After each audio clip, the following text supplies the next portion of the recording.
ಶ್ರೀ ಗುರುವೇ ನಮಃ. ಕ್ಷೇತ್ರಾದಿ ದೇವತೆಯಾದ ಶರಣಪ್ರಭು ಶ್ರೀ ಬಸವೇಶ್ವರರನ್ನು ನಿನ್ನ ಹೃದಯ ಪೀಠದಲ್ಲಿ ಸ್ಥಾಪಿಸುತ್ತಾ, ನಮ್ಮ ಶಾಲೆಯ ಮುಖ್ಯೋಪಾಧ್ಯಾಯರಿಗೂ ನಮಸ್ಕರಿಸುತ್ತಾ, ನಮ್ಮ ಶಾಲೆಯ ಪಾಲಕ ಪೋಷಕರಿಗೂ ನಮಸ್ಕರಿಸುತ್ತಾ, ನಮ್ಮ ಶಾಲೆಯ ಗುರುವೃಂದಕ್ಕೂ ನಮಿಸುತ್ತಾ, ಇನ್ನುಳಿದ ನನ್ನೆಲ್ಲ ಸಹಪಾಠಿಗಳಿಗೂ ನನ್ನ ನಮಸ್ಕಾರಗಳನ್ನು ತಿಳಿಸುತ್ತಾ, ಎಲ್ಲರಿಗೂ 77ನೇ ಸ್ವಾತಂತ್ರ್ಯ ದಿನಾಚರಣೆಯ ಶುಭಾಶಯಗಳು. ನಮ್ಮ ಭಾರತ ದೇಶವನ್ನು ಪ್ರಗತಿ ಪಥದಲ್ಲಿ ಕರೆದುಕೊಂಡು ಹೋಗಲು ಹಲವಾರು ನಾಯಕರು ಶ್ರಮಿಸಿದ್ದಾರೆ. ಹೀಗಾಗಿ ಕೆಲವು ಸ್ವಾತಂತ್ರ್ಯ ಹೋರಾಟಗಾರರ ಅವರು ನಡೆದ ಬಂದ ದಾರಿ, ಅಂದಿನ ಸ್ಥಿತಿಗತಿಗಳು, ಮಾಡಿದ ಸಾಧನೆ ಬಗ್ಗೆ ತಿಳಿದುಕೊಳ್ಳಲೇಬೇಕು.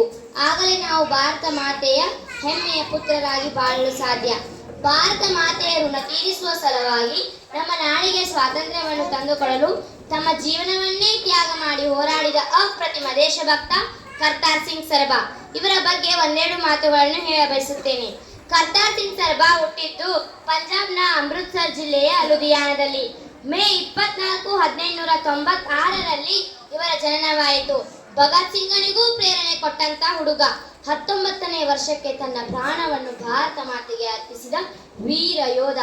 ಕರ್ತಾರ್ ಸಿಂಗ್ಗೆ ಅಪ್ಪ ಅಮ್ಮ ಯಾರೂ ಇರಲಿಲ್ಲ. ಅವರ ಅಜ್ಜನೇ ಅವನನ್ನು ನೋಡಿಕೊಳ್ಳುತ್ತಿದ್ದರು. ಮುಂದೆ ಆತ ಅಮೆರಿಕಾಗೆ ಹೋದ. ಅಮೆರಿಕಾದ ಸ್ವಾತಂತ್ರ್ಯವನ್ನು ಗಮನಿಸಿ ನಮ್ಮ ದೇಶಕ್ಕೂ ಸ್ವಾತಂತ್ರ್ಯ ಬೇಕೆಂದ. ಅಮೆರಿಕಾದಲ್ಲಿ ಗದರ್ ಪಕ್ಷ ಎಂಬ ಸಂಘಟನೆ ಇತ್ತು. ಈ ಸಂಘಟನೆಯೊಂದಿಗೆ ಸೇರ್ಪಡೆಗೊಂಡು ಲಾಲಾ ಹರದ್ಯೋಳ್ ಮತ್ತು ಬಾಬಾ ಸೋಹನ್ ಸಿಂಗ್ ಇವರ ಸಾರಥ್ಯದಲ್ಲಿ ಸಂಘಟನೆ ನಡೆಯುತ್ತಿತ್ತು.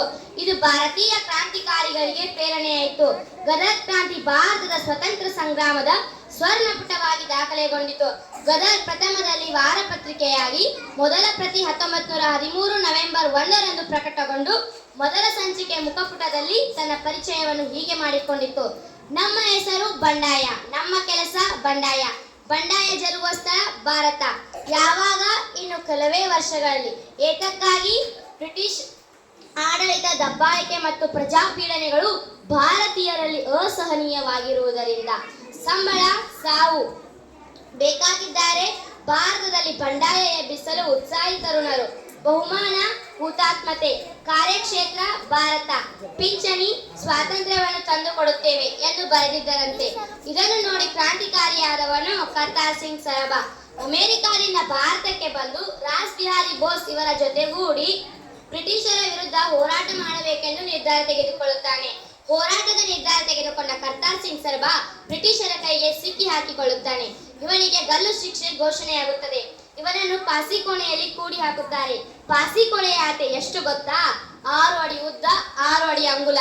ಇಂತಹ ಕೋಣೆಯಲ್ಲಿ ಕೂಡಿ ಹಾಕಿದ್ದರೂ ಆ ಕೋಣೆಯಲ್ಲಿ ಒಂದು ಸಣ್ಣ ಕಿಂಡಿ ಇತ್ತು. ಊಟ ಮತ್ತು ತಿಂಡಿಯನ್ನು ಆ ಕಿಂಡಿಯ ಮೂಲಕ ಕೊಡುತ್ತಿದ್ದರು. ಪ್ರತಿದಿನ ಬಂದು ಹೇಳುತ್ತಿದ್ದರು, ನೀನು ಸಾಯಲಿಕ್ಕೆ 30 ದಿನ ಬಾಕಿ ಇದೆ, ಊಟ ತಗೋ ಅಂತ ಹೇಳುತ್ತಿದ್ದರು. ಮರುದಿನ ಬಂದು ಹೇಳುತ್ತಿದ್ದರು, ನೀನು ಸಾಯಲಿಕ್ಕೆ 29 ದಿನ ಬಾಕಿ ಇದೆ, ಊಟ ತಗೋ ಅಂತ ಹೇಳುತ್ತಿದ್ದರು. ಕರ್ತಾರ್ನನ್ನು ಇಂಚಿಂಚಾಗಿ ಕೊಲ್ಲೋ ಪ್ರಯತ್ನ. ಎಲ್ಲಾ ಪ್ರಯತ್ನಗಳು ಮುಗಿದು ಪಾಸಿಕೋಣೆಯ ಒಳಗೆ ಹೋದವರು ಸಣ್ಣಾಗಿ ಬರುತ್ತಿದ್ದರು. ಆದರೆ ಕರ್ತಾರ್ ಸಿಂಗ್ ಸರ್ಬಾ ಹೊರಗೆ ಬರಬೇಕಾದರೆ 10 ಪೌಂಡ್ ತೂಕ ಜಾಸ್ತಿಯಾಗಿ ಬಿಟ್ಟಿದ್ದ. ಅಲ್ಲಿದ್ದ ಬ್ರಿಟಿಷ್ ಅಧಿಕಾರಿಗಳು, ನಿನ್ನ ತೂಕ ಏಕೆ ಜಾಸ್ತಿಯಾಗಿದೆ ಅಂತ ಕೇಳಿದರು. ಅದಕ್ಕೆ ಕರ್ತಾರ್ ಸಿಂಗ್ ಸರ್ಬಾ ಹೇಳಿದ, ಹೊರಗೆ ಇದ್ದಾಗ ಬ್ರಿಟಿಷರ ಜೊತೆ ಹೋರಾಡುವುದು ಹೇಗೆ ಅಂತ ಚಿಂತೆ ಮಾಡಿ ಮಾಡಿ ಸಣ್ಣಾಗಿ ಬಿಟ್ಟಿದ್ದೆ. ಸಾಯೋದು ಒಂದು ಚಿಂತೆ ಏನೋ, ಅಮ್ಮನಿಗಾಗಿ ಸಾಯೋ ಖುಷಿಯಲ್ಲಿ ತೂಕ ಜಾಸ್ತಿಯಾಗಿ ಬಿಟ್ಟಿದೆ ಎಂದನು. ಅವರ ಅಜ್ಜ ಬಂದನು. ಮೊಮ್ಮಗನ ಮುಂದೆ ನಿಂತು, ನಿನಗೆ ಈಗ 19 ವರ್ಷ ಹಾಕೊಂಡು 19 ವರ್ಷದ ಹುಡುಗ, ನೇನಿಗೆ ಸಾವನ್ನ ನೋಡಲಿಕ್ಕೆ ನನಗೆ ಆಗುವುದಿಲ್ಲ. ಒಂದು ಕೆಲಸ ಮಾಡ್ತೀನಿ, ಬ್ರಿಟಿಷ್ ಸರ್ಕಾರಕ್ಕೆ ಪತ್ರ ಬರೆದು ನನ್ನ ಮೊಮ್ಮಗನಿಗೆ ಏನೂ ತಿಳಿಯೋದಿಲ್ಲ, ಕ್ಷಮಾದಾನ ಮಾಡಿ ಅಂತ ಕೇಳ್ತೀನಿ, ಕೇಳ ಅಂತ ಹೇಳಿದ. ಅದಕ್ಕೆ ಕರ್ತಾರ್ ಸಿಂಗ್ ಸರ್ಬಾ ಹೇಳಿದ, ಅಜ್ಜ ನಮ್ಮಪ್ಪ ಹೇಗೆ ತೀರಿಕೊಂಡರು? ಅಜ್ಜನ ಮುಖ ಸಣ್ಣಗಾಯಿತು. ಕಲ್ರ ಬಂದು ತೀರಿಕೊಂಡ್ರಪ್ಪ ಅಂತ ಹೇಳಿದ. ಅಜ್ಜ ನಮ್ಮಮ್ಮ ಹೇಗೆ ತೀರಿಕೊಂಡಳು? ಅಜ್ಜ ಹೇಳಿದ, ನಿಮ್ಮಪ್ಪ ಸತ್ತಾಗ ಗೋಳಿಟ್ಟು ಸತ್ತಳು. ಅಪ್ಪ ಅಮ್ಮ ಸಾಯೋದಕ್ಕೆ ಹೆದರಿ ಸತ್ತರು. ನಾನು ನಿನ್ನ ಮೊಮ್ಮಗ, ಸಾವಿಗೆ ಮುತ್ತು ಕೊಟ್ಟು ಸಾಯಲಿಕ್ಕೆ ಹೊರಟಿದ್ದೇನೆ. ನಿನ್ನ ವಂಶದಲ್ಲಿ ಇಂಥ ಹುಡುಗ ಹುಟ್ಟಿದ ಅಂತ ಖುಷಿ ಪಡೋದು ಬಿಟ್ಟು ಹೀಗೆ ಹೇಳುತ್ತಿದ್ದೀಯಲ್ಲ. ಅಜ್ಜನ ಕಣ್ಣಲ್ಲಿ ನೀರು ಬಂದು ಬಿಟ್ಟಿತು. ಕಣ್ಣೀರನ್ನು ಒರೆಸುತ್ತಾ ಮೊಮ್ಮಗನ ಕೈ ಹಿಡಿದು ಕೈಗೆ ಮುತ್ತು ಕೊಟ್ಟು ಆಯ್ತು ಅಂತ ಹೇಳಿ ಮನೆಗೆ ಹೊರಟುವುದ. ಇಂತಹ ಮಹಾನ್ ಕ್ರಾಂತಿಕಾರಿ ಕರ್ತಾರ್ ಸಿಂಗ್ ಸರ್ಬಾ ಗಲ್ಲಿಗೇರಿದಾಗ 19 ವರ್ಷ. 1915 ನವೆಂಬರ್ 16ರಂದು ಸಾಯುವ ಕೆಲ ಕ್ಷಣಗಳ ಮುನ್ನ ನಗು ನಗುತ್ತಾ ತಾಯಿ ಭಾರತೀಯ ಗುಣಗಾನ ಮಾಡುವುದು ಕರ್ತಾರ್ ಸಿಂಗ್ ಸರಬಾನ್ ಅಂತ ಮಹಾತ್ಮರಿಗಷ್ಟೇ ಸಾಧ್ಯ. 19ರ ಪ್ರಾಯದಲ್ಲಿ ಇಂಥದ್ದೊಂದು ಸಾಧನೆ ಬೇರಾರಿಂದಲೂ ಸಾಧ್ಯವಿಲ್ಲವೆಂದು ಭಗತ್ ಸಿಂಗ್ ಕೊಂಡಾಡಿದರು. ಕರ್ತಾರ್ ಸಿಂಗ್ ಸರಬಾ ನೇಣಿಗೇರಿದಾಗ ಒಂದೇ ಮಾತರಮೆನ್ನುತ್ತಾ ನೇಣಿಗೇರಿದನು. ಭಾರತ ಮಾತೆಯ ಮುಕ್ತಿಗಾಗಿ ದೇಶಕ್ಕಾಗಿ ಪ್ರಾಣ ಕೊಟ್ಟ ಲಕ್ಷಾಂತರ ಬಲಿದಾನಿಗಳು ನಮಗೆ ಸ್ಫೂರ್ತಿ ಕೊಡಲಿ. ಅವರ ದೇಶ ಪ್ರೇಮ, ಧೈರ್ಯ, ಸಾಹಸ, ಪರಾಕ್ರಮ, ಪ್ರಾಮಾಣಿಕತೆ, ಒಳ್ಳೆಯ ಗುಣಗಳು ನಮ್ಮಲ್ಲಿ ದೇಶ ಸೇವೆಗೆ ಪ್ರೇರೇಪಿಸಲಿ ಎಂದು ಆ ಪರಮಾತ್ಮನಲ್ಲಿ ನಾವೆಲ್ಲರೂ ಭಕ್ತಿ ನಮ್ರತೆಗಳಿಂದ ಪ್ರಾರ್ಥಿಸೋಣ ಎಂದು ಹೇಳುತ್ತಾ ನನ್ನ ಭಾಷಣವನ್ನು ಮುಗಿಸುತ್ತೇನೆ. ಜೈ ಹಿಂದ್. ಬೋಲೋ ಭಾರತ್ ಮಾತಾ ಕಿ ಜೈ.